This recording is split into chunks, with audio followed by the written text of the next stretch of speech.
السلام علیکم ورحمۃ اللہ وبرکاتہ۔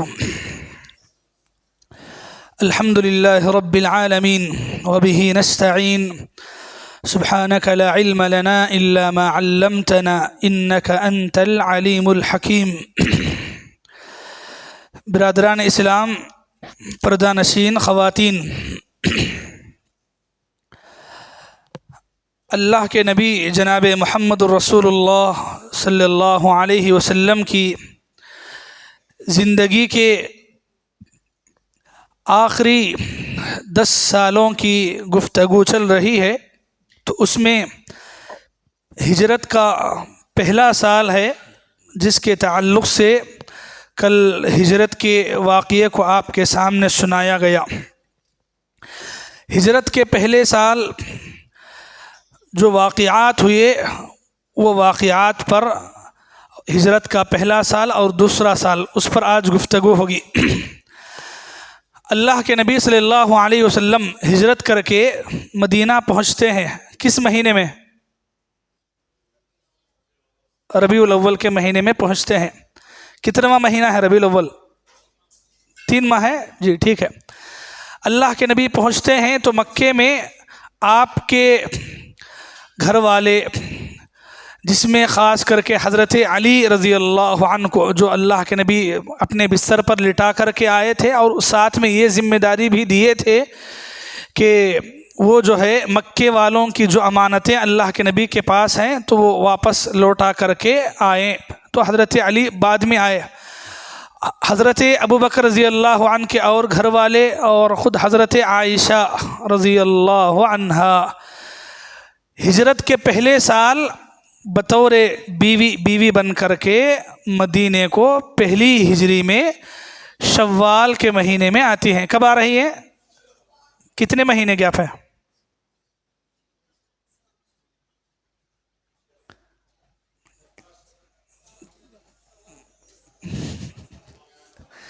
شوال کے مہینے میں آئے، اتنا یاد رکھ لیں بس۔ شوال کے مہینے میں شادی ہو چکی ہے پہلے، تو رخصتی کا مطلب ہے کہ اپنے گھر کو چھوڑ کر کے، حضرت ابوبکر رضی اللہ عنہ کا جو گھر تھا وہ گھر کو چھوڑ کر کے مکے سے ہجرت کر کے حضرت عائشہ پہلی ہجری میں اللہ کے نبی صلی اللہ علیہ وسلم کے پاس آتی ہے، اور آپ کی دوسری بیوی پہنچ جاتی ہے، دوسری بیوی حضرت سودا رضی اللہ عنہ، یہ بھی پہنچتی ہے۔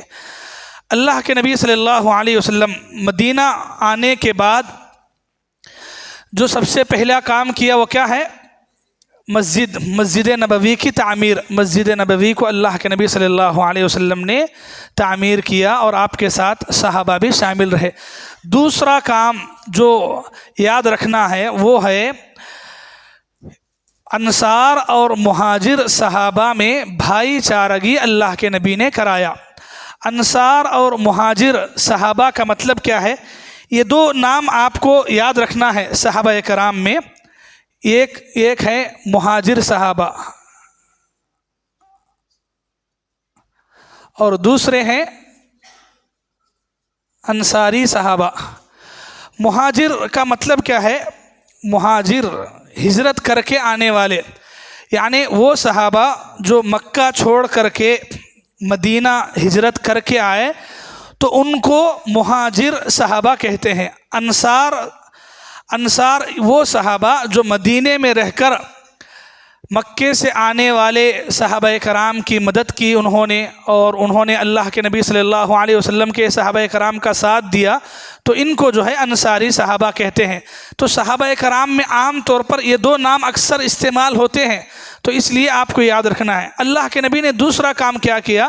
ان دونوں کے درمیان بھائی چارہ کرایا۔ بھائی چارے کا مطلب ہے کہ آپ کو یہاں پتہ ہے یہ جو مہاجر صحابہ ہیں یہ مدینے میں نئے ہیں، مدینے کے اندر نئے ہیں، ان کا گھر بار، بیوی بچے وغیرہ اکثر کے سب تقریباً مکے میں ہیں، مدینے میں ان کا کچھ بھی نہیں ہے۔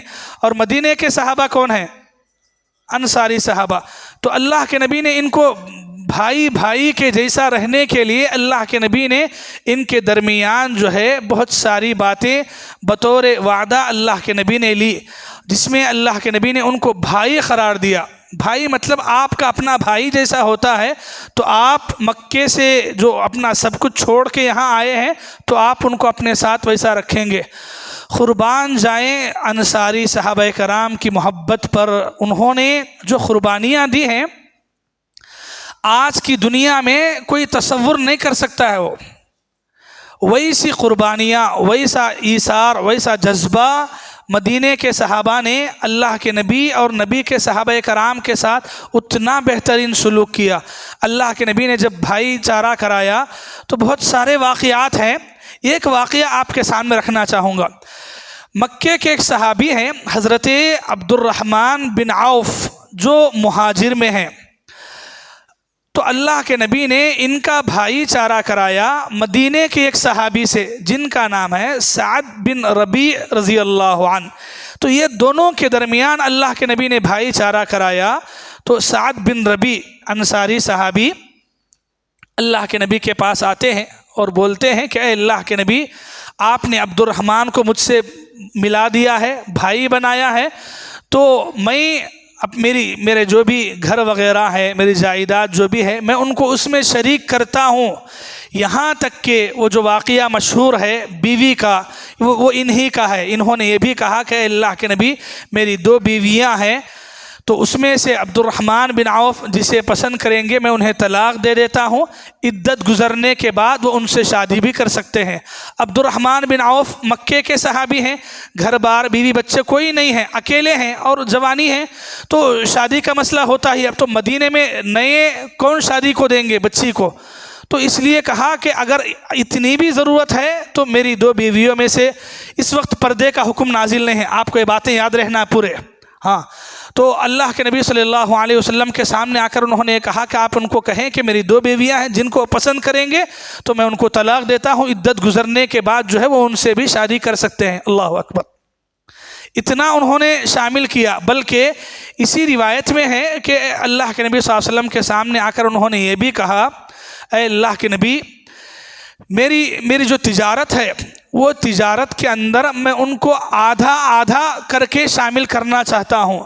تو عبد الرحمن دیکھیے، اللہ اکبر، صحابہ کرام کے اندر ایک تو ان کا جذبہ کتنا اچھا ہے کہ کھل کے آ رہے ہیں اور اپنا سب کچھ قربان کرنے کے لیے آ رہے ہیں، اور ادھر جو مہاجر صحابہ ہیں ان کا دل دیکھیے، انہوں یہ نہیں سوچے کہ وہ ادھر سے آ رہا ہے تو لے لیں گے مفت میں، نہیں، بلکہ عبد الرحمن بن عوف کہتے ہیں سعد بن ربیع سے، بارک اللہ فیک، اللہ آپ کی زندگی میں برکت دے، آپ تجارت میں آدھا آدھا کر کے دینے کی ضرورت نہیں ہے، بس مدینے کا مارکیٹ کہاں ہے، مدینے کے مارکیٹ میں تجارت کیسی ہوتی ہے، آپ مجھے اس بارے میں رہنمائی کریں، میں خود تجارت کر لوں گا۔ اور اس میں شامل نہیں ہوئے، ان کی آدھی دولت لینا پسند نہیں کی، کہا کہ مجھے گھر کی ضرورت ہے، گھر کا چھت دیجئے بس ہے، باقی تجارت کرنا ہے تو میں تجارت کر لوں گا۔ اور انہوں نے خود سے آگے بڑھ کر کے تجارت کی، اور تجارت کی تو کتنی برکت ہوئی معلوم، اتنی برکت ہوئی کہ یہ جو مہاجر صحابی ہیں، حضرت نام تھوڑا یاد رکھ لیں، حضرت عبد الرحمن بن عوف مہاجر صحابی ہیں، وہ مدینے میں آ کر کے جب تجارت کرنا شروع کرتے ہیں تو آگے چل کر کے مدینے کے مالداروں میں شامل ہوتے ہیں، مدینے کے بڑے مالداروں میں۔ تو اللہ تعالیٰ نے ویسی برکت دی۔ تو مسئلہ کیا ہے، ایک بات آپ یہاں سمجھیے، انسان جب خودداری پسند کرتا ہے کہ انشاءاللہ میں اپنے بل بوتے پہ کچھ کروں گا، میں محنت کر سکتا ہوں، میں کما سکتا ہوں، پھر تجارت کرا، تو آدمی کو اللہ ویسے راستے کھولتے ہیں۔ اگر آدمی دوسروں پہ ڈیپینڈ ہو گیا، ادھر سے بھی لاؤ، ادھر سے بھی لاؤ، تمہارے پاس سے بھی لاؤ، تو اللہ انہی کے انسانوں کے حوالے کر دیتے ہیں۔ تو یہ ایک بہترین مثال یہاں ہم دیکھ سکتے ہیں۔ یہاں یہ صرف یہ دونوں کا واقعہ نہیں ہے، بلکہ اکثر مہاجر صحابہ ہیں ان کے اور انصاری صحابہ کے بارے میں اللہ کے نبی نے جو معاہدہ کرایا تھا، وہ معاہدہ تقریباً جتنے انصاری صحابہ ہیں اپنا مال، اپنی دولت انصاری صحابہ نے ایسے پیش کیا، اللہ کے نبی صلی اللہ علیہ وسلم نے جو ان کے درمیان بھائی چارہ کرایا، ایک بات کہ انہوں نے اپنے باغیچوں میں بھی، اگر ان کے باغیچے کے 300 درخت ہیں تو 150 آدھا آدھا کرنے تک بھی تیار ہو گئے، یہ تقریباً تمام انصاری صحابہ کی طرف سے یہ پیشکش تھی اللہ کے نبی کو۔ جب مہاجر صحابہ کو معلوم ہوا کہ ہمارے بھائی انصاریوں نے ہمارے لیے اتنی بڑی قربانی دینا چاہا ہے، تو انہوں نے کہا کہ نہیں، ایسا مت کیجئے کہ آپ 150 ہم 150 نہیں ہیں، تو پھر کیا کریں گے؟ تو کہا کہ ہم آپ کے باغیچے میں آ کر کے کام کریں گے، آپ بدلے میں جو بھی دینا چاہتے ہیں وہ دیجئے، ہم قبول کر لیں گے۔ تو یہ 150 نہیں ہونا ہے ہم کو، ہم محنت کریں گے تو کام محنت ہماری ہوگی، اور معاوضہ یعنی کہ بدلہ، کرایہ، پیسہ آپ کا ہوگا، آپ اس کے بدلے میں آپ باغیچے کے پھل دیں ٹھیک ہے، پیسہ دیں ٹھیک ہے، لیکن اس طریقے سے ہم کام کریں گے۔ اور پھر مہاجر صحابہ نے ایسے ہی کیا۔ سبحان اللہ، یہ ایک الگ دنیا کی بات ہے کہ یعنی ہم جو نہیں سمجھ سکتے۔ آج جا کے دیکھیں یہ بھائی چارہ، اللہ کے نبی شروعات میں تو ترکہ بھی شامل تھا، بعد میں ترکہ منسوخ ہو گیا۔ یہ جو بھائی چارہ ہے، بھائی چارے کے جو واقعات ہیں آج کی دنیا میں، جب آپ بیٹھ کے سن رہے ہیں تو آپ کو یہ مسلمانوں کے قصے بھی معلوم ہونا چاہیے، جو مسلمان آج خود اپنے بھائی کے خلاف کورٹ میں کھڑ رہا ہے، جگہ کے بارے میں، آستی کے بارے میں، باہر کے نہیں ہیں، یہ سب کون ہیں؟ خود اپنے بھائی ہیں، بہنیں ہیں، ماں باپ ہیں، چچا بھتیجے کے مسئلے ہیں، کتنے مسئلے نہیں ہیں، کتنے، اللہ اکبر۔ ابھی رمضان میں ہی پچھلے گئے جمعہ کو جو ہے رائے چوٹی سے ایک بھائی نے اطلاع دی کہ رائے چوٹی کے اندر چچا کو جو ہے جمعہ کی نماز کے موقع پر آ کے بھتیجا حملہ کر کے مرڈر کرتا ہے۔ ابھی کل کی بات ہے، کل جمعہ رمضان کے مہینے میں آستی کا کچھ مسئلہ تھا تو نہیں ہو رہا تھا، تو مسجد میں آ کر کے بھتیجے نے اپنے ہی چچا کا قتل کیا ہے۔ یہ آج کی دنیا ہے جس میں ہم جی رہے ہیں۔ اور اللہ کے نبی نے جو تربیت کی، اللہ کے نبی نے صحابہ کرام کے درمیان، ایک مسلمان دوسرے مسلمان کا بھائی بولے تو کیا سمجھ رہے ہیں آپ؟ یہ ہے بھائی۔ اور ادھر ہم ہیں کہ کہاں ہیں؟ تو اسلامی اخوت جو بولتے ہیں، اسلامی بھائی چارہ، ایک مسلمان دوسرے مسلمان کے لیے بھائی چارہ ہے، بہت بڑی بات ہے۔ اسے ہمیں خالی نارمل لے لیے ہیں، المسلم اخو المسلم، مسلمان کا بھائی ہے، تو بھائی کا حق کیا ادا کرے آپ؟ اب بھائی کے جیسا سمجھے کہاں ہیں؟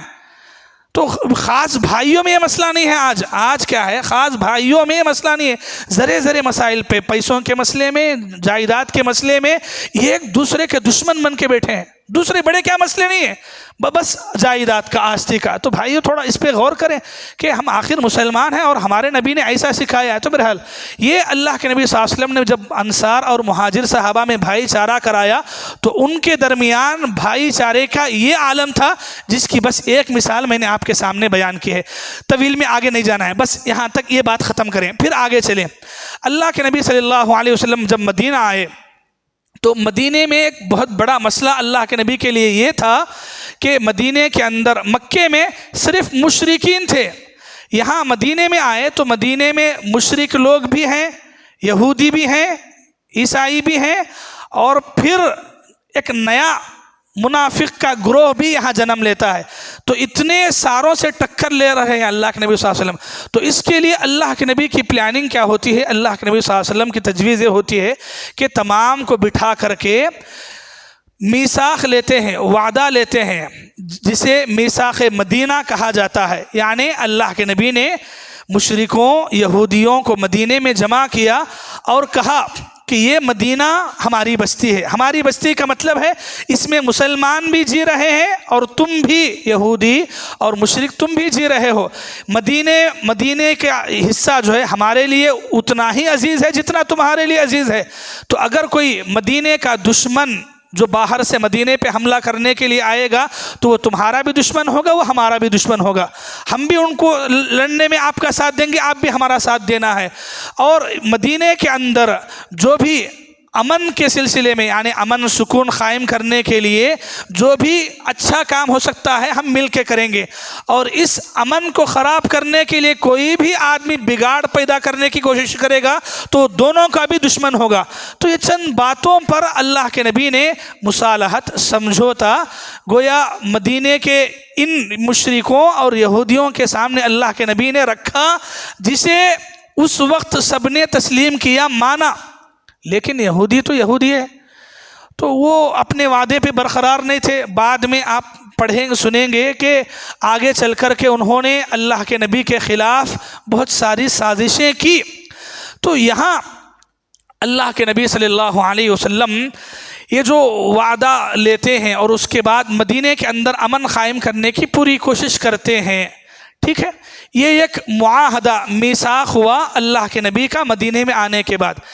چلیے، اللہ کے نبی صلی اللہ علیہ وسلم جب مدینہ پہنچتے ہیں مکہ چھوڑ کر کے، نبی اور نبی کے صحابہ، تو مکے کے لوگ اب بھی چھوڑے نہیں، بلکہ مدینے کو جو ہے دھمکیاں دے کر کے بھیجتے تھے اپنے لوگوں سے، اپنے غلاموں سے۔ اور اگر مدینے کا کوئی آدمی مکے کو کاتبی کام سے، تجارت وغیرہ کے کام سے جاتا تو ان کو بھی ڈراتے۔ ایک مرتبہ حضرت سعد جو ہے مدینے سے مکے کو گئے تھے عمرے کی غرض سے، تو مکے کے مشرکوں نے ان کو ڈرایا، کہا کہ تم مدینے میں نبی اور نبی کے صحابہ کو پناہ دیے ہو، اگر تم یہ پناہ کو واپس لے کے انہیں ہمارے حوالے نہیں کرو گے تو ہم ایک دن تمہارے اوپر، یعنی پورے مدینے کے اوپر ہم حملہ کر کے رکھیں گے۔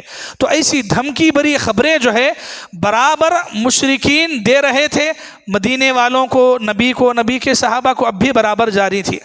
تو یہ جب زیادہ یہ سلسلہ شروع ہوا تو اللہ کے نبی صلی اللہ علیہ وسلم نے مناسب سمجھا کہ اس کے لیے ان کو کیا کرنا ہے، ایک طریقہ اپنایا گیا۔ کیا طریقہ؟ مکہ جو ہے، مکے کے جتنے قافلے جاتے تھے تجارت کی غرض سے، جیسے سمجھیں کہ مکہ اگر ادھر ہے تو مکے سے جو بھی قافلے جا رہے ہیں، یہ ملک شام ہے، ملک شام، سیریا، تو تجارت کی نیت سے اکثر ان کے مکے والوں کے سفر ہوتے تھے ملک شام کو، ٹھیک ہے۔ تو راستے میں مدینہ پڑتا تھا درمیان میں، جدھر سے یعنی تقریباً مدینے کے آس پاس میں ادھر سے یا ادھر سے، بہرحال مدینے کے قریب سے ان کو گزرنا پڑتا تھا۔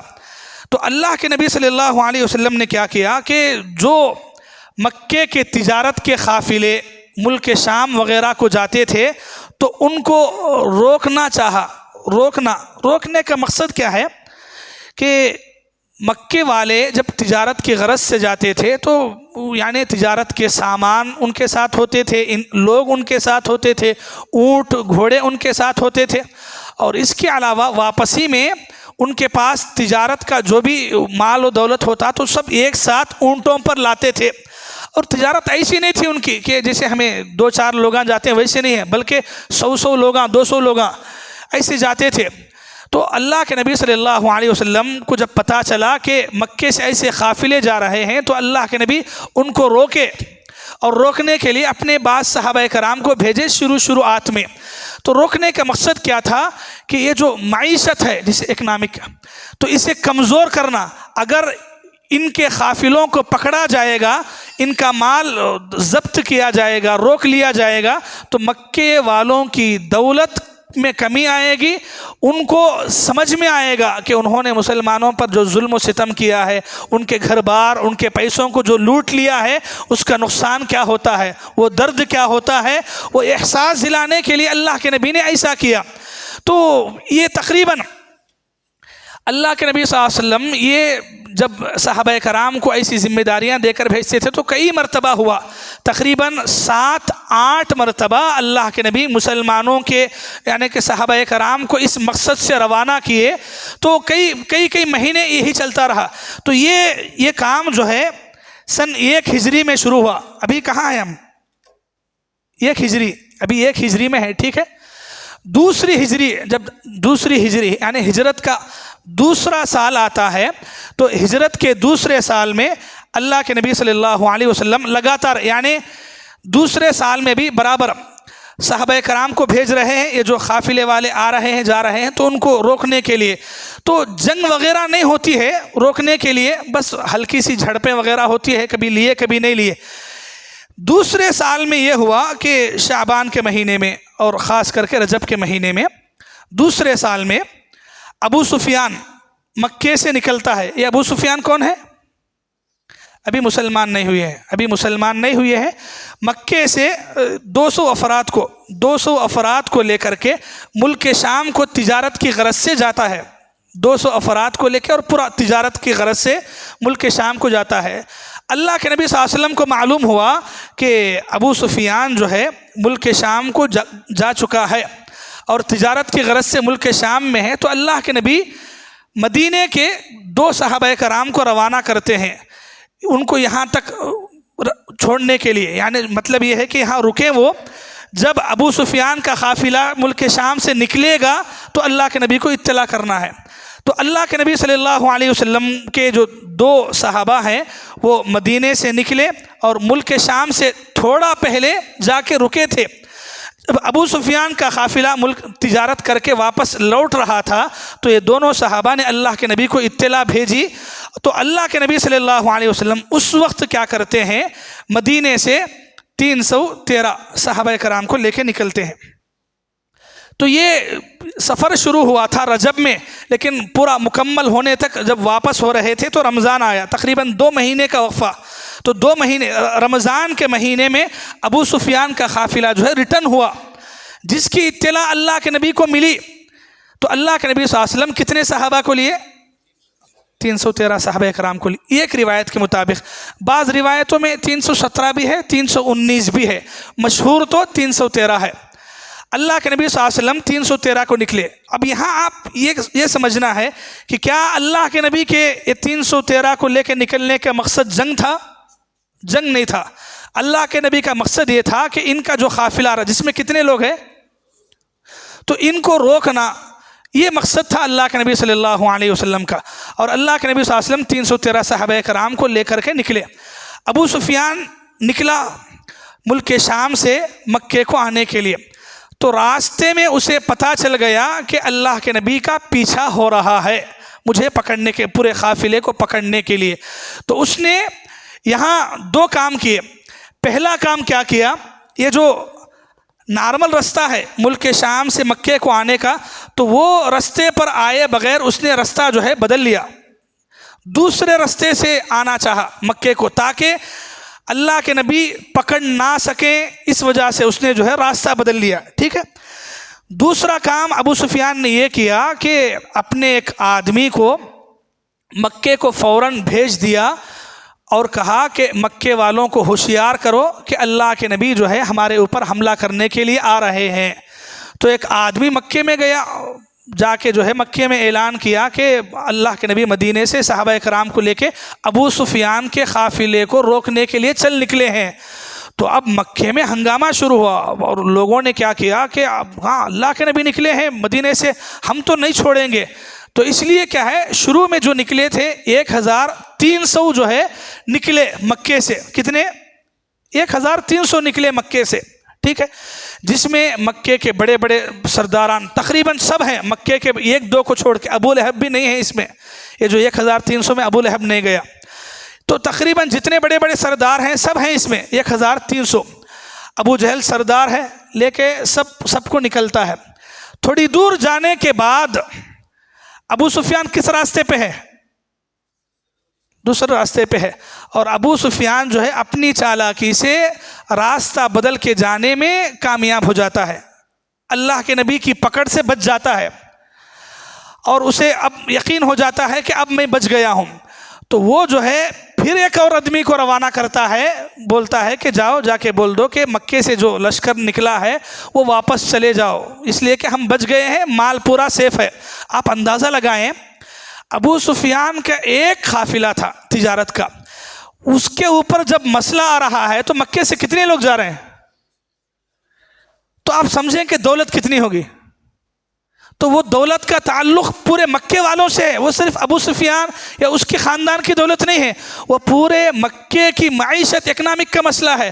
تو اللہ کے نبی صلی اللہ علیہ وسلم نے ان کو جو روکنا چاہا وہ اسی لیے کہ اگر ان کو پکڑ لیا جائے تو مکے والے ایسے تڑپیں گے کہ مکے میں جو اس وقت مظلوم مسلمان ہیں ان پر تو کم سے کم ظلم نہیں کریں گے۔ تو یہ اصل مقصد تھا جس کی خاطر اللہ کے نبی صلی اللہ علیہ وسلم نکلے تھے۔ تو بہرحال ابو سفیان نے پیغام بھیج دیا کہ لشکر کو جا کے بول دو کہ واپس چلا جائے، ہم بچ گئے ہیں، ہم سیف آ رہے ہیں مکے کو۔ تو وہ آدمی پہنچا اور آ کے کہا کہ اب ضرورت نہیں ہے، ابو سفیان نے کہا ہے کہ واپس چلے جاؤ۔ ابو جہل تو ابو جہل ہے، سر میں تکبر غرور بھر کے ہے، اس نے کہا کہ ہم کیسے واپس جائیں گے، ہم چھوڑیں گے نہیں، اب کہا کہ نہیں ہم چھوڑیں گے نہیں، ہم مدینہ جائیں گے اور جا کے مسئلہ تمام ختم کر کے رکھیں گے، اب واپس جانے کے نہیں ہے، نکلے ہیں تو نکلے ہیں۔ تو اس موقع پر 300 ریٹرن ہو گئے۔ جب ان کو پتا چلا کہ جب ابو سفیان کا قافلہ بچ گیا ہے، سیف ہے، تو اب کیوں جانا ہے، کیوں لڑنا ہے، تو بولے کہ نہیں، تو 300 نکل گئے۔ تو گئے کتنے باقی کے؟ 1000، تو وہ 1000 گئے۔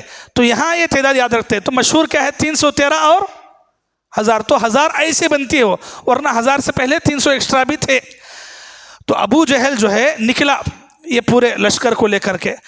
ان کا جو نکلنے کا مقصد ہے، ابو جہل اور اس کے لشکر کا، ان کا مقصد کیا ہے؟ اللہ کے نبی کو روکنا، اور یعنی کہ لڑائی جھگڑا وغیرہ۔ تو اس لیے انہوں پوری تیاری کے ساتھ نکلے، پورے ان کے پاس اونٹ ہیں، گھوڑے ہیں، ہتھیار ہیں، سب کچھ ہے۔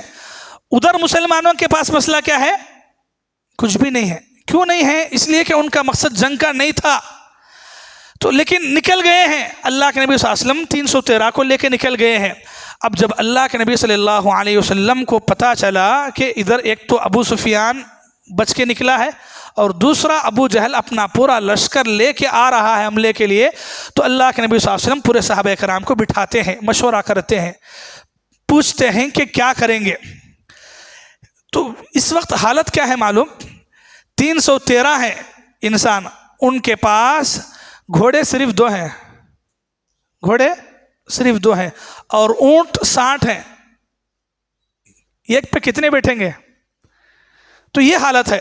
ادھر ان کے پاس 1000 کے پاس اپنا لشکر ہے، گھوڑے ہیں، اونٹ ہے، تلواریں سب ہیں، ادھر ان کے پاس صرف 2 گھوڑے ہیں اور 60 اونٹ ہے۔ تلواریں وغیرہ کوئی لیے ہیں تو لیے ہیں، کوئی نہیں تو نہیں ہے، بس نکل کے آ گئے ہیں۔ اللہ کے نبی صلی اللہ علیہ وسلم نے یہ سب جانتے تھے، اللہ کے نبی تو بٹھا کے مشورہ کرے اللہ کے نبی۔ تو اللہ کے نبی صلی اللہ علیہ وسلم جب مشورہ طلب کرے، دیکھیے مشورے کا یہ فائدہ ہوتا ہے، بھئی اللہ کے نبی ہیں، بول سکتے تھے کہ چلیں گے نکلیں گے حملہ کریں گے، نہیں، بلکہ مشورہ لیے، بولے بیٹھے کہ کیا کریں گے، کیا کر سکتے ہیں یہ حالتوں میں۔ تو جو مکے کے جو مہاجر صحابہ تھے، ایک ایک اٹھتے گئے، حضرت حمزہ، حضرت علی وغیرہ سب اٹھتے گئے اور ایک ایک نے مشورہ دیا۔ اللہ کے نبی ایک کا مشورہ ہونے کے بعد پھر پوچھتے کہ اور مشورہ دیں، لوگوں کو پوچھتے تھے، تو دوسرے دیے، تیسرے دیے، لیکن جو اٹھ کے مشورہ دے رہے تھے سب مکے کے تھے۔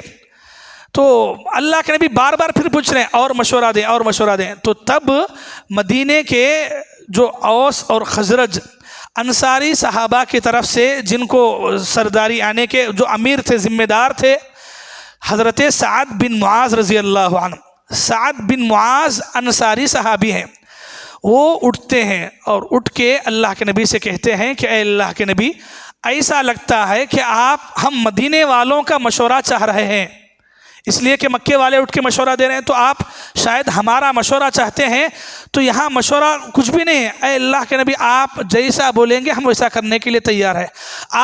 ہم آپ کو ساتھ دینے کا وعدہ کرے ہیں اور کرنے کی وجہ سے ہی آپ کو یہاں لائے ہیں، تو آپ کو اپنی جان مال کے ساتھ پورا، میں اور میرے پورے صحابہ، انصاری صحابہ آپ کو ساتھ دیں گے، آپ جہاں ہم کو لے کے جانا چاہتے ہیں اور جہاں آگے بڑھنے کے لیے کہتے ہیں ہم وہاں آگے بڑھیں گے۔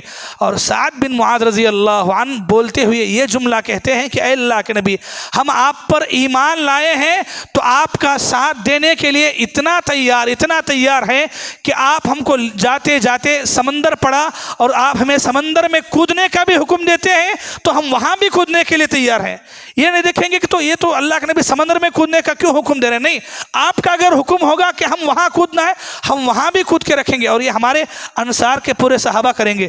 تو یہ مشورہ سننے کے بعد اللہ کے نبی صلی اللہ علیہ وسلم کے چہرے پر خوشی محسوس کی گئی، اس لیے کہ مہاجر جو صحابہ ہیں وہ تو ٹھیک ہے، لیکن اصل مسئلہ تھا مدینے میں رہنے والوں کا کہ وہ کیسے ساتھ دیں گے، اور اگر تھوڑا بہت کمی بیشی ہو تو نقصان ان کو زیادہ ہونے والا تھا۔ تو اس لیے اللہ کے نبی صلی اللہ علیہ وسلم نے ان سے خاص مشورہ پوچھا، تو انہوں نے جب مشورہ دیا تو اللہ کے نبی صلی اللہ علیہ وسلم کو خوشی ہوئی، اور اللہ کے نبی صلی اللہ علیہ وسلم یہ مسلمانوں کا یہ جو قافلہ ہے اس کو لے کر کے نکلتے ہیں۔ اور غزوہ بدر جہاں ہوئی تو وہاں بدر کیا ہے، ایک میدان کا نام ہے، تو میدان کا نام اصل میں بدر ہے، تو وہ نام سے ہی جنگ بدر یا غزوہ بدر بولتے ہیں۔ جنگ یہ اردو کا لفظ ہے، غزوہ کیا ہے، یہ عربی میں استعمال ہوتا ہے۔ غزوے کا مطلب کیا ہوتا ہے؟ وہ جنگ، اللہ کے نبی کے زمانے کی وہ جنگ جس میں اللہ کے نبی خود شامل تھے تو اسے غزوہ بولتے ہیں۔ اگر اللہ کے نبی شامل نہیں تھے، صرف صحابہ کرام کو بھیجے تھے تو اسے سریہ بولتے ہیں۔ کیا بولتے ہیں؟ سریہ بولتے ہیں۔ تو یہ فرق ہے سریہ اور غزوہ میں۔ نارمل سے ہر ایک کو جنگ بول دیتے، تو یہ اردو میں جنگ کامن ہے، عربی میں یہ فرق ہوتا ہے کہ سریہ بولے تو اللہ کے نبی صحابہ کرام کو بھیجتے، خود نہیں جاتے۔ اگر اللہ کے نبی خود بھی شامل ہوئے تو اس جنگ کو غزوہ کہا جاتا ہے۔ تو بدر کیا ہے؟ سریہ ہے کہ غزوہ ہے؟ غزوہ۔ تو اللہ کے نبی صلی اللہ علیہ وسلم ان کو لے کر کے پہنچتے ہیں، 313 کو لے کر کے پہنچتے ہیں، اور ادھر سے ابو جہل کا پورا لشکر جو ہے بدر کے پاس پہنچتے ہیں۔ سب مسلمان بھی پہنچے ہیں اور کفار و مشرکین بھی پہنچتے ہیں۔ تقریباً رات کا وقت ہوتا ہے۔ یہ واقعہ کب کا ہے؟ رمضان کا واقعہ ہے۔ رمضان میں وہی 17 رمضان کا یہ واقعہ ہے۔ صبح ہوئی تو 17 رمضان ہے۔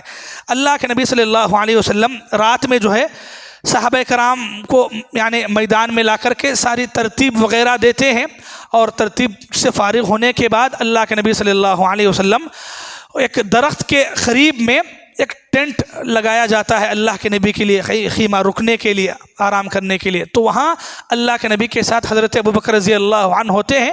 اللہ کے نبی صلی اللہ علیہ وسلم نمازیں پڑھ رہے ہیں، پھر نمازوں کے بعد اللہ کے نبی دعا کر رہے ہیں۔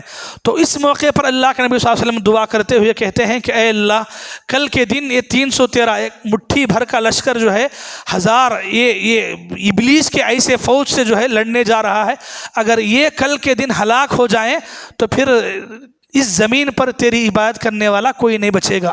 تو یہ اللہ کے نبی صلی اللہ علیہ وسلم یہ دعا بار بار لگاتار کر رہے ہیں، اور اتنا کر رہے ہیں کہ ہاتھ اٹھاتے اللہ کے نبی صلی اللہ علیہ وسلم آپ کے چادر جو تھی آپ کے کندھے پر، وہ چادر نیچے گر جاتی ہے۔ تو حضرت ابوبکر رضی اللہ عنہ جو ہے آگے بڑھتے ہیں، چادر آپ پر اڑاتے ہیں اور کہتے ہیں اے اللہ کے نبی آپ اطمینان رکھیں، اب تو تھوڑا رک دیں، اس لیے کہ کنٹینیو عبادت ہے، دعا چل رہی ہے۔ تو حضرت ابوبکر کہتے ہیں کہ اللہ کے نبی آپ رکیں اب تھوڑا سا، انشاء اللہ کی ذات سے امید ہے کہ اللہ آپ کی مدد کرے گا۔ حضرت ابوبکر، یقین ہے، کیسا یقین ہے جو بات بول رہے ہیں حضرت ابوبکر، دیکھیں ہجرت کے سفر میں سب دیکھیں، اپنی آنکھوں سے دیکھیں کہ اللہ کے دشمن وہ غار کے پاس اتنا پہنچ کے بھی اللہ کے نبی کو کچھ نہیں کر سکے، تو وہ یقین حضرت ابوبکر رضی اللہ عنہ پھر دہراتے ہیں کہ اے اللہ کے نبی، اللہ آپ کی ضرور مدد کر کے رہے گا۔ تو بہرحال رات ہوئی، اللہ کے نبی صلی اللہ علیہ وسلم کا رات کا یہ معمول تھا۔ پھر صبح جب ہوئی تو اب میدان میں سب آئے، ادھر سے کفار کا لشکر بھی آیا اور ادھر سے مسلمانوں کا لشکر بھی آیا۔ جنگ کے سلسلے میں شروعات کیسے ہوتی تھی وہ زمانے میں کہ مسلمان اور کفار دونوں، ایک طرف مسلمان ہیں سمجھے اور دوسرے طرف جو ہے کافر ہیں، تو اللہ کے نبی صلی اللہ علیہ وسلم ترتیب بناتے ہیں، اور ترتیب بنا کر کے ان کو جنگ کے بارے میں بہت ساری ہدایات نصیحتیں کرتے ہیں۔ وہ تفصیل ہے، یہ سب ہم کیا ہے آپ کو آسانی کے لیے مختصر بتا رہے ہیں، وہ تفصیلات میں نہیں جانا اس میں۔ تو مسلمانوں کا لشکر ادھر ہے اور ادھر کفار کا لشکر ہے، ٹھیک ہے؟ تو نہیں بات کریں گے، ابھی ترتیب چل رہی ہے، ابھی بات کریں گے۔ تو یہ مسلمانوں کا لشکر ہے اور یہ کفار کا لشکر ہے، ٹھیک ہے؟ تو اللہ کے نبی صلی اللہ علیہ وسلم مسلمانوں کی طرف سے 3 کو بھیجتے ہیں، ادھر سے 3 گئے ہیں، ٹھیک؟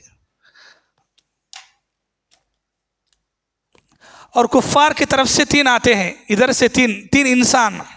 پہلے مسلمانوں کی طرف سے جو جاتے ہیں، ایک حضرت علی رضی اللہ عنہ ہوتے ہیں، دوسرے حضرت حمزہ رضی اللہ عنہ ہوتے ہیں، اور تیسرے حضرت عبیدہ بن حارث رضی اللہ عنہ ہوتے ہیں۔ تینوں مسلمانوں کی طرف سے۔ حمزہ کون ہے؟ ہاں علی آپ کے خود پرورش کردہ ہے، اور پھر عبیدہ، یہ تینوں۔ ادھر سے کفار کی طرف سے عتبہ، شیبہ اور ولید، یہ تینوں کفار کی طرف سے۔ یہ کون ہے؟ یہ کون ہے؟ ابو لہب کے بیٹے ہیں، ابو لہب کے بیٹے ہیں جو کفار کی طرف سے آ رہے ہیں۔ تو جنگ کی شروعات کیسے ہوئی کہ ادھر سے 3 آئے اور ادھر سے 3 آئے، اور یہ تینوں میں پہلے مقابلہ شروع ہوتا ہے تو حضرت حمزہ رضی اللہ عنہ اس کافر کو قتل کر دیتے ہیں، اور پھر حضرت علی بھی شیبہ کو قتل کر دیتے ہیں۔ ان کے درمیان میں تھوڑا لڑائی جھگڑا جو ہے زیادہ ہوتا ہے۔ ولید جو ہے حضرت عبیدہ کا پیر جو ہے کٹ کر دیتا ہے، تو پیر کو یعنی تلوار پیر کو لگتی ہے تو پیر کٹ جاتا ہے۔ تو حضرت ابو عبیدہ جو ہے بن حارث جب زخمی ہوتے ہیں تو یہ دونوں ان کا کام ختم کر کے اس پر ٹوٹ پڑتے ہیں اور اس کو ختم کر دیتے ہیں۔ تو ان کے تینوں قتل کیے جاتے ہیں، مارے جاتے ہیں۔ البتہ مسلمانوں کے عبیدہ بن حارث رضی اللہ عنہ کو ان کا پیر کٹ جاتا ہے تو مسلمان ان کو لے کے پیچھے چلے جاتے ہیں اور جو ٹینٹ ہوتے ہیں اس میں ان کو رکا دیتے ہیں۔ تو یہ پہلی جھڑپ ہے، یعنی کہ پہلی مرتبہ مقابلہ ایسا شروع ہوتا ہے جب ان کے تینوں کے 3 مارے گئے۔ آپ سوچیں یہ 1000 کا لشکر ہے، 1000 کے لشکر میں وہ یہ 3 کو آگے کر رہے ہیں تو ان کو کتنا اعتماد ہوگا یہ تینوں پر کہ ہمارے بہادر ہیں بلکہ، لیکن تینوں کے تینوں کو قتل کیا جاتا ہے تو اب ان کا غصہ اتنا بڑھ گیا کہ اب وہ ٹوٹ پڑے۔ اب اس کے بعد اب کوئی روکنے والا نہیں ہے، مسلمانوں کا لشکر اور کفار کا لشکر سب ایک ساتھ جو ہے گھتم گھتا ہو جاتا ہے، یعنی بس وہی تلواریں نیزے سے اب حملے شروع ہو گئے۔ اللہ کے نبی صلی اللہ علیہ وسلم بھی اس غزوے میں ہیں، اللہ کے نبی صلی اللہ علیہ وسلم بھی آگے بڑھتے ہیں۔ جب اس طریقے سے دونوں کفار اور مشرکین مل جاتے ہیں اور مل کر کے جھگڑا ایک دم زوروں پہ ہوتا ہے، جنگ زوروں پہ ہوتی ہے، تو اللہ کے نبی صلی اللہ علیہ وسلم جو ہے صحابہ کرام کو بشارت دیتے ہیں۔ قرآن مجید کی آیت ہے انی ممدکم بألف من الملائکۃ مردفین۔ اللہ کے نبی بشارت سناتے ہیں کہ لوگوں، صحابہ کرام سے لوگوں خوش ہو جاؤ، یہ حضرت جبرائیل علیہ السلام ہیں جو 1000 کے فرشتوں کے لشکر کے ساتھ تمہارے درمیان میں آ رہے ہیں۔ تو یہ اللہ تعالیٰ، یہ جو آپ کی دعائیں تھی اللہ کے نبی صلی اللہ علیہ وسلم کی، اور پھر خود اس وقت مسلمان اسباب ذریعہ جو کچھ اپنانا ہے سب اپنا کے، جو آخری میں اعتماد تھا، بھروسہ تھا کہ نہیں ہم جائیں گے، پیچھے مڑ کے بھاگنا نہیں ہے، بلکہ اے اللہ کے نبی ہم آپ کا ساتھ دیں گے۔ تو ایک اللہ کے نبی کا ایمان اور آپ کی دعائیں، اور دوسرا صحابہ کرام کا خود آپ کا جذبہ، صحابہ کرام کی ہمت، یہ ساری چیزیں ہیں وہاں پر۔ تو اللہ تبارک و تعالیٰ نے 1000 کے لشکر کے فرشتوں کے ذریعے سے اللہ نے مدد بھیجی اور حضرت جبرائیل علیہ السلام آئے۔ یہاں آپ کو یہ بات یاد رکھنا ہے کہ یہ جو 1000 کا لشکر ہے، ابو جہل کی ابلیس کی بہت اچھی خاصی دوستی ہے، تو ابلیس بھی اس میں ہے، 1000 کے لشکر میں ہے، ایک انسانی شکل میں آ کر کے۔ جب ابلیس نے دیکھا کہ جبرائیل آ رہے ہیں تو ختم، پھر الٹے پاؤں نکلا اور کہا کہ نہیں، اب کوئی بچنے والا نہیں ہے۔ تو اللہ کے نبی صلی اللہ علیہ وسلم اس وقت یہ آیت پڑھ رہے ہوتے ہیں سورۃ القمر کی، سَيُهْزَمُ الْجَمْعُ وَيُوَلُّونَ الدُّبُرَ، ان قریب یہ لشکر جو ہے شکست کھا جائے گا، ہار جائے گا اور پیٹ پھیر کے بھاگنے والا ہے۔ تو اللہ کے نبی صلی اللہ علیہ وسلم نے جب دیکھا فرشتوں کی جماعت آ رہی ہے، صحابہ کرام میں اعلان کیا، اور اس کے بعد ہی ہم یہ روایتیں سنتے ہیں، حدیثوں کے اندر یہ روایتیں ہیں کہ اللہ کے جو فرشتے تھے جو مدد کے لیے آئے تھے تو انہوں نے واقعی مدد کی، ویسی کہ انہوں نے مارا۔ کئی صحابہ کرام جنگ ہونے کے بعد جو اپنے واقعات بیان کرتے ہیں تو وہ واقعات میں بات آتی ہے، ایک صحابی کہتے ہیں کہ میں کافر کو مارنے کے لیے اس کے پیچھے دوڑ رہا تھا، اتنے میں اس کی گردن جو ہے کٹ جاتی ہے، حالانکہ میرے اس کے درمیان بہت فاصلہ ہے لیکن اس کی گردن کٹی گئی ہے۔ اور پھر اس کے بعد یہ کیسے پتہ چلا کہ فرشتے آئے ہیں اور فرشتوں نے مارا ہے؟ جنگ ختم ہونے کے بعد کا منظر تھا، مسلمانوں نے جس کو مارا ہے، کافروں کو قتل کیا ہے، وہ قتل ہے۔ فرشتوں نے جس کو مارا ہے اس کی پہچان یہ تھی کہ ان کے جو انگلیوں کے پور ہیں، نہیں اسے پور بولتے، انگلیوں کے پور، تو فرشتے جن کو قتل کیے تھے تو ان کے یہ پور انگلیوں کے کٹ گئے تھے، تو یہ پوروں کو اڑا دیے تھے فرشتے گردنوں کے ساتھ، تو یہ پور بھی یہ کیوں ہے؟ قرآن مجید میں اللہ تعالیٰ نے فرمایا سورہ انفال میں فَضْرِبُوا مِنْهُمْ كُلَّ بَنَانٍ، اللہ نے کہا فرشتوں سے کہ جاؤ اور جا کے ان کے پور پور کو اڑاؤ، یعنی ان کی گردنوں کو بھی اڑاؤ اور ان کے پوروں کو بھی اڑاؤ۔ تو جنگ ختم ہونے کے بعد جو ہے یہ پہچان تھی کہ جن کو مسلمانوں نے قتل کیا ہے تو وہ تو پہچانے جا رہے ہیں، جن کو فرشتوں نے مارا ہے، قتل کیا ہے، تو خاص پہچان یہ تھی کہ ان کی انگلیوں کے پر کٹ گئے، تو تب پتہ چلتا تھا کہ ہاں یہ ان کو اسے فرشتے نے مارا ہے، اسے فرشتے نے اڑایا۔ تو اس طریقے سے، اور یہ چونکہ پہلا غزوہ ہے اللہ کے نبی صلی اللہ علیہ وسلم کا، پہلی جنگ مسلمان اور کفار کے درمیان، یہ ایک کوئی یعنی معمولی جنگ نہیں ہے، یہ پہلا غزوہ ہے جس میں کافر، کفر اور شرک ایک تکبر، غرور، گھمنڈ میں آگے نکلا تھا 1000 کا لشکر کے لے کے، اور اپوزٹ میں مسلمان 313 اور وہ بھی کمزور، ان کے پاس ہتھیار برابر نہیں ہے، ان کے پاس جانور سواریاں برابر نہیں ہیں، لیکن ہے تو اللہ کی ذات پر ایمان ہے کہ اللہ ان کو نقصان نہیں پہنچائے گا۔ تو اس ایمان نے ایک تاریخ رقم کری، اور 17 رمضان یوم الفرقان کے نام سے یاد کیا جانے لگا۔ یوم الفرقان کیا ہے؟ فرقان، فرق کیا جانے والا دن، یعنی بدر کا دن وہ دن تھا جس دن حق اور باطل میں فرق ہو گیا۔ باطل جو تکبر، گھمنڈ میں آگے نکلا کہ ہم جیت کے رہیں گے، وہ باطل کو ایسا کچلا گیا کہ باطل کا جو سرغنہ بڑا تھا ابو جہل، اسی کو مارا گیا۔ اور یہ جو یوم الفرقان ہے، فیصلے کا دن، فرق کرنے کا دن، وہ ایسا ویسا نہیں ہے۔ ابو جہل جس کا گھمنڈ، اتنا غرور، اتنے زوروں پہ تھا، بچوں نے اڑایا، بچوں نے قتل کیا۔ ایک صحابی ہیں، انصاری صحابی، حضرت افرا رضی اللہ عنہ، ان کے 2 بیٹے تھے، ایک معاذ اور دوسرے معوذ، بچے ہیں، مطلب ایک تقریباً 14-15 سال کے بچے، تو یہ دونوں نے ان کو قتل کیا۔ تو وہی واقعہ صحیح بخاری کے اندر ہے کہ یہ 2 بچے، حضرت عبد الرحمن بن عوف، ابھی جن کا نام سنیں، جب اللہ کے نبی ترتیب دے رہے تھے جنگ کی صفوں کو، تو حضرت عبد الرحمن بن عوف ٹھہرے ہیں اسے، تو ان کے درمیان ایک طرف معاذ ہے اور دوسری طرف معوذ ہیں۔ تو حضرت عبد الرحمن بن عوف جب یہ واقعہ بیان کرتے ہوئے حدیث روایت کرتے ہیں تو کہتے ہیں کہ مجھے تھوڑا سا شرم محسوس ہوئی کہ یہ دونوں بچے، جنگ کا میدان ہے بھائی، جنگ کے میدان میں بازو میں آ کے 2 بچے کھڑے ہو گئے، تو یہ ان کو تھوڑا سا ہے کہ بازو میں بچے کھڑے ہیں۔ تو تھوڑی دیر کے بعد جو ہے وہ دونوں بچے پوچھتے ہیں کہ چچا جان، جو سامنے کفار کا لشکر ہے، اس میں سے ابو جہل کون ہے؟ عبد الرحمن بن عوف کو پہلے تو تعجب ہوا کہ ہیں تو بچے لیکن پوچھ رہے ہیں سردار ابو جہل کو۔ کہا کہ بیٹے تمہیں کیا لینا دینا ہے ابو جہل سے؟ بچوں نے کہا کہ نہیں، ہم نے سنا ہے کہ وہ نبی کو بہت گالیاں دے رہا ہے، موقع ملے گا تو گردن اڑانے کی کوشش میں ہے۔ تو عبد الرحمن بن عوف رضی اللہ عنہ بات سن لیے، خاموش ہے۔ بعد میں جب جنگ یہ گتھم مل جاتے ہیں، لڑائی شروع ہوتی ہے اور ابو جہل ٹوٹتا ہوا آتا ہے اندر، تو حضرت عبد الرحمن بن عوف بچوں سے اشارہ کرتے ہیں کہ وہ ہے تمہارا ٹارگٹ، جس کے بارے میں تم نے پوچھا ابو جہل کون ہے، تو وہ ہے۔ تو دونوں دوڑتے ہوئے گئے اور جا کر کے ایک نے اس کی پنڈلی پہ مارا، پنڈلی پاؤں کا حصہ پنڈلی پہ مارا، اور اس زور سے مارا کہ وہ نیچے گر گیا، اور جیسے ہی نیچے گرا دونوں بچوں نے مل کر کے قتل کیا، مارا۔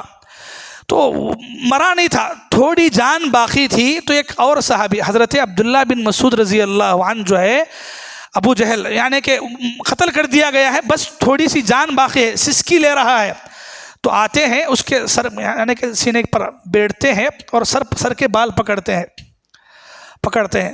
تو ابو جہل وہ موقع پر بھی پوچھتا ہے کہ آج کس کی جیت ہوئی؟ حضرت عبداللہ بن مسعود نے کہا کہ آج حق کی جیت ہوئی۔ پھر ابو جہل کہتا ہے کہ افسوس ہے مجھ پر کہ مجھے 2 بچوں نے، کسان یعنی کھیتی باڑی کرنے والے کسان کے 2 بچوں نے مجھے مارا ہے، اس پر مجھے افسوس ہے۔ 2 بچے قتل کریں، یعنی کہ کیا شرم رہ گئی؟ ابھی مکے کا اتنا بڑا سردار ہے، 1000 کو لے کر کے آیا اور ملا کیا ہے؟ 2 بچوں نے اڑایا ہے۔ تو حضرت عبداللہ بن مسعود رضی اللہ عنہ جو ہے اس کا سر قلم کرتے ہیں اور پھر اللہ کے نبی کی خدمت میں لاتے ہیں۔ تو ابو جہل کا جو بھی سامان وغیرہ، تلوار، جو بھی زرہ وغیرہ ہوتی ہے، مال غنیمت میں نارمل سے اسے بانٹتے ہیں، تقسیم کرتے ہیں۔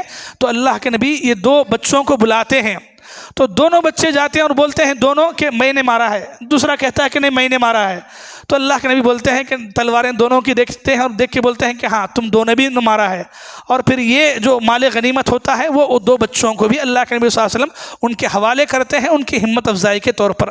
تو یہ بدر کا دن جو ہے یہ نبی اور نبی کے صحابہ کرام کے لیے ایک یادگار اور ایک ایسی خوشی کا دن تھا کہ جس میں کوئی انسانوں کے درمیان جنگ نہیں تھی، بلکہ یہ ایمان اور کفر کے درمیان. اور ایسی جنگ کہ اسی جنگ کے بہت سارے واقعات ہم پڑھتے ہیں کہ اسی جنگ کے اندر جو ہے قریبی باپ بیٹے کے خلاف میں آ کے کھڑا تھا. اور یہ باپ بیٹے کوئی دوسرے نہیں ہیں، حضرت ابوبکر رضی اللہ عنہ کے بیٹے عبد الرحمن مسلمان نہیں ہیں اس وقت اور کافروں کے ساتھ جنگ میں ہیں. حضرت ابوبکر رضی اللہ عنہ کے بیٹے حضرت عبد الرحمن بعد میں آگے چل کر کے مسلمان ہوتے ہیں. تو جب مسلمان ہوتے ہیں تو اس موقع پہ باپ سے بات چیت کرتے ہوئے کہتے ہیں کہ ابا جان، بدر کے موقع پر جو ہے جب جنگ لڑنا زوروں پہ تھی تو میں تلوار لے کے جب حملے کر رہا تھا مسلمانوں پہ تو میری تلوار کے نیچے تمہاری گردن آ گئی تھی، لیکن میں نے سوچا کہ آپ خود میرے باپ ہیں تو اس لیے میں نے چھوڑ دیا. تو تب بدلے میں ابوبکر رضی اللہ عنہ نے کہا تھا کہ اگر اس دن میرے تلوار کے نیچے تیری گردن آتی تو میں نے بخشتا. اس لیے میں مطلب یہ نہیں سوچتا کہ تو میرا بیٹا ہے، مطلب یہ سوچتا کہ تو کفر اور شرک میں لد کر کے ابلیس کے لشکر میں ہے اور تجھے جینے کا حق نہیں ہے، اللہ کے نبی اتنا بولنے کے باوجود. تو یہ بات کا واقعہ ہے جو مسلمان ہونے کے بعد روایت کرتے ہیں. تو ایسے کئی واقعات ہیں باپ بیٹے کا نہیں. خود حضرت عمر رضی اللہ عنہ جو ہے اپنے خاص ماموں عاص بن ہشام اس کو اڑاتے ہیں، خاص ماموں ہے حضرت عمر کا. حضرت عمر رضی اللہ عنہ اس کو قتل کرتے ہیں. اور یہاں ایک چیز آپ دیکھیں، اللہ کے نبی صلی اللہ علیہ وسلم یہ جو شروع میں 3 کو آگے بھیجے کون ہیں؟ ایک آپ کے چچا، دوسرے علی یعنی خود اللہ کے نبی جن کو بڑا کرے ہیں، اور تیسرے اللہ کے نبی صلی اللہ علیہ وسلم کی عادت تھی کہ جب کوئی خطرے کا مسئلہ ہوتا، جان کا مسئلہ ہوتا، قربانی کا مسئلہ ہوتا، یا تو پہلے خود آگے بڑھتے یا اپنے خاندان والوں کو آگے رکھتے. ایسا نہیں کہ باہر والوں کو آگے رکھے، مر گئے تو مرندے نہیں ہیں. خود حضرت حمزہ آپ کے چچا ہیں بھائی، اور ایسے چچا ہیں کہ جو آپ کا اس وقت بہت بڑی طاقت ہے، ویسے چچا کو آپ آگے کر رہے ہیں. تو یہ اللہ کے نبی صلی اللہ علیہ وسلم سیکھنے کا سبق کہ لوگاں کیا ہے خطرناکی کے موقع پہ دوسروں کو آگے بڑھایا تھے، چلو تم مرنا ہے تو ان مرنا، میں نہیں مرنا ہے. لیکن اللہ کے نبی اپنے خاندان والوں کو اگر وہ شہید بھی ہوئے تو کوئی یہ حرف نہیں آنا کہ مدینے کے دوسرے ہیں. تو یہی سا اللہ کے نبی صلی اللہ علیہ وسلم اس طریقے سے کی. تو اللہ کے نبی صلی اللہ علیہ وسلم جنگ بدر کا یہ جو منظر ہے 17 رمضان سن 2 ہجری ہجرت کر کے دوسرے سال میں جنگ بدر ہوتی ہے، جس میں اللہ تبارک و تعالیٰ نے ایسی مدد کی فرشتوں کے ذریعے سے کفار کا لشکر جو ہے ٹوٹ پھوٹ ہو گیا اور ان کے 70 کافر مارے گئے. 70 کافر مارے گئے، 70 کافر قیدی بن کر کے، غلام بن کر کے آئے، اور مسلمانوں کے صرف 14 شہید ہوئے. کتنے؟ مسلمانوں کے صرف 14 شہید ہوئے، کافروں کے 70 مارے قتل کیے گئے تھے، اڑا دیے گئے تھے، اور باقی کے 70 قیدی غلام بن کر کے آئے تھے. تو یہ جو 70 قتل کیے گئے، مارے گئے، ان کی لاشیں یعنی ان کے پاس کیا طریقہ نہیں. مسلمانوں کے جو شہید ہوتے ہیں تو ان کو دفنایا جاتا ہے، سب طریقہ ہوتا ہے. ان کے جو مارے گئے تھے تو ان کو لے جا کے لوگوں ڈال دیے تھے. کہاں پر؟ ایک کنویں کے پاس، جسے خلیب بدر بولتے ہیں، تو وہ خلیب بدر کے پاس لے جا کے ڈال دیے تھے. اور یہ 70 میں پورے ہیں، مکے کے اچھے بڑے بڑے سرداران ہیں. تو جب جنگ ختم ہوتی ہے اللہ کے نبی صلی اللہ علیہ وسلم وہ کنویں کے پاس جاتے ہیں اور وہاں کھڑے ہو کے اللہ کے نبی بات کرے جیسا پوچھتے ہیں، هل وجدتم ما وعد ربكم حقا. پوچھتے ہیں وہ جتنے 70 جو قتل کیے گئے ہیں کافروں کے بڑے بڑے، ان سے پوچھتے ہیں کہ کیا تم نے جو وعدہ لیا تھا وہ وعدہ مکمل ہوا نہیں؟ اللہ نے ہم سے جو وعدہ کیا تھا وہ وعدہ تو مکمل ہوا، یعنی اللہ کی مدد ہمارے ساتھ آئی. تم جو سوچتے تھے کہ ہم حق پر ہیں، کفر ہے ہمارے پاس، وہ ہے یہ ہے، تو کیا کچھ ہوا؟ کیا کچھ ملا؟ کیا؟ حضرت عمر رضی اللہ عنہ بازو تھے، سوال کیا اللہ کے نبی سے، اللہ کے نبی یہ آپ مردوں سے بول رہے ہیں، وہ کہاں سن سکیں گے آپ کی بات کو؟ تو اللہ کے نبی صلی اللہ علیہ وسلم نے اس وقت عمر رضی اللہ عنہ سے کہا تھا کہ اس وقت اللہ تعالیٰ نے ان کو یہ طاقت دی ہے کہ وہ میری بات کو تم سے بہتر سن رہے ہیں، اور یہ اللہ تعالیٰ ان کو سنا رہا ہے. ان کی روحوں کو لوٹا کر کے انہیں افسوس پچھتاوا لگے کہ آخر ہم نے کس نبی کے خلاف میں آ کے جنگ کیا ہے، آخر کتنی بری موت ہم مارے گئے ہیں، یہ پچھتاوا ہو، یہ افسوس ہو. اس لیے اللہ ان کو اس وقت اللہ تعالیٰ سنا رہا ہے انک لا تسمع الموتى. اصل قانون یہ ہے کہ مردے نہیں سنتے، لیکن ولیکن اللہ یسمع من یشاء، اللہ اگر سنانا چاہے تو اللہ تعالیٰ طاقت دے سکتے ہیں مردے کو. تو اللہ تعالیٰ نے سنایا اس وقت اللہ کے نبی کی بات کو، تاکہ ان کو لگے کہ وہ کچھ بھی نہیں تھے، ان کی دنیا کی زندگی اتنا سب کچھ سمجھ رہے تھے، وہ کچھ بھی نہیں تھا. تو یہ ایک منظر ہوا. تو بہرحال جنگ بدر ختم ہوئی. اللہ کے نبی صلی اللہ علیہ وسلم اپنے صحابہ کرام کو لے کر کے واپس مدینہ آتے ہیں. تو مدینہ میں خوشی کا ماحول ہے، لوگوں میں پہلے ہی سے اطلاع سنا دی گئی ہے کہ مسلمانوں کی جیت ہوئی ہے، فتح ہوئی ہے اور کفار کا لشکر ہار گیا ہے. یہاں اللہ کے نبی صلی اللہ علیہ وسلم جو ہے مدینہ میں 313 صحابہ کرام کا جو لشکر تھا جو شہید ہوئے، ان کے علاوہ بقیہ کو لے کر کے مدینہ اللہ کے نبی صلی اللہ علیہ وسلم پہنچتے ہیں. تو یہ سن 2 ہجری کا واقعہ ہے. اللہ کے نبی مکہ چھوڑ کر کے مدینہ آئے تو پہلا سال گزرا، دوسرے سال میں یہ واقعہ ہے. یہ جنگ بدر کے سلسلے میں یہ چند باتیں رہیں. ایک آخری بات، مکے کے 13 سالوں میں مسلمانوں پر ظلم ہوا، لیکن وہاں جنگ جہاد کی اجازت نہیں تھی. جہاد کی اجازت مسلمانوں کو سن 2 ہجری میں دی گئی. اور وہ بھی کیوں دی گئی؟ اللہ نے جب جہاد کی بارے میں پہلی آیت اللہ نازل کرے سورہ حج کے اندر 17ویں پارے میں اللہ نے وہاں فرمایا اذن للذین یقاتلون بانہم ظلموا. اللہ نے کہا کہ مسلمانوں کو، ایمان والوں کو اس بات کی اجازت دی گئی ہے کہ وہ اب جہاد کر سکتے ہیں. کیوں؟ بانہم ظلموا، اس لیے کہ ان پر بہت ظلم کیا گیا ہے. تو یہ اصل چیز ہے. یہ جو غزوہ ہوا، یہ اللہ کے نبی خود جنگ مارنے کے لیے آگے بڑھے تھے نہیں تھا، مقصد دوسرا تھا، مقصد جو ہے ان کو روکنے کا. پھر بھی اللہ تعالیٰ نے جو جہاد کی اجازت دی تو اس وقت یہ فرمایا کہ اس وجہ سے انہیں اجازت دی جا رہی ہے کہ ان پر ظلم کیا گیا. آپ سنے ہیں کہ مکے میں صرف اسلام لانے کی وجہ سے مسلمانوں پر کیسا ظلم کیا گیا. ایک وہ ظلم جو جانوروں پہ نہیں کر سکتے، اس سے بڑھ کے ظلم مکے کے مسلمانوں کے ساتھ کیا گیا. اور مدینہ آئے تو مدینہ آنے کے بعد تو بھی مکے والے رحم کرے کیا؟ نہیں، اس کے بعد بھی ٹارچر کرنا، دھمکیاں دینا، یہ برابر سلسلہ جاری ہے. تو اتنا ظلم ہونے کی وجہ سے ظلم کو روکنے کے لیے یہ اجازت دی گئی، جس کے بارے میں اللہ تبارک و تعالیٰ نے سورہ حج کی آیت میں یہاں سے جہاد کی اجازت دی گئی. اور پھر اس کے بعد مدنی زندگی میں ہم آگے، یہ دوسرا سال ہے، اس کے بعد لگاتار سالوں کے اندر ہم یہی غزوات اور جہاد کے سلسلے میں اللہ کے نبی کی زندگی میں مختلف واقعات پڑھتے ہیں، سنتے ہیں. ابھی جو واقعہ آپ سنیں، یہ جنگ بدر کا واقعہ، یہ واقعہ مختلف حدیثوں کی کتابوں میں ہے. صحیح بخاری سے یہ واقعہ لیا گیا ہے. صحیح بخاری کے اندر یہ واقعہ حدیث نمبر 3980 پر 5 میں واقعہ ہے. صحیح بخاری میں ہی حدیث نمبر 4040 پر 1 میں بھی یہ واقعے کے کچھ حصے اسی میں موجود ہے. صحیح بخاری میں ہی حدیث نمبر 4870 پر 5 میں، صحیح بخاری میں ہی حدیث نمبر 4870 پر 7 میں بھی یہ واقعے ہیں. تو یہ پوری تفصیلات احادیث کی ان کتابوں سے آپ کے سامنے رکھی گئی ہیں. دعا ہے اللہ تعالیٰ سے، اللہ تعالیٰ ہم تمام کو رسول اللہ کی زندگی پڑھنے، سمجھنے اور ان کے مطابق اپنی زندگی بنانے کی توفیق عطا فرمائے. آمین ثم آمین. وآخر دعوانا الحمد للہ رب العالمین.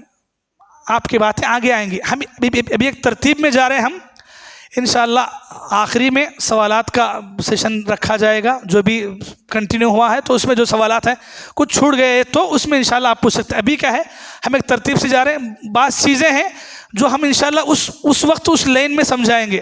اب ہم اس میں بھی گھسے اس میں بھی گھسے بولے تو لوگ پھر کس میں گھس جاتے ہیں تو سب بھول جاتے ہیں. تو اس لیے میں آسانی سے سمجھا رہا ہوں. ٹھیک ہے، چلیے دعا پڑھ کے اٹھیں. سبحانک اللہم بحمدک، اشہد ان لا الہ الا انت، استغفرک واتوب الیک.